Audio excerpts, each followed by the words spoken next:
First of all, you need to add laundry detergent. Here is the laundry detergent. Put the amount of 2 cups in the left compartment.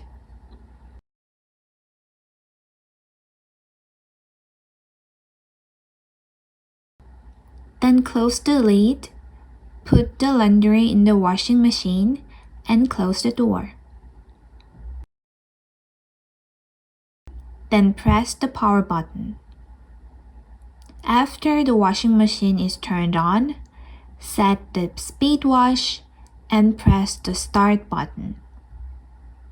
From washing to spin drying is done automatically. If you try to open the door immediately after washing, the door will not open. It is locked. You have to wait about 3 minutes to open the door. Now open the door and take the laundry out.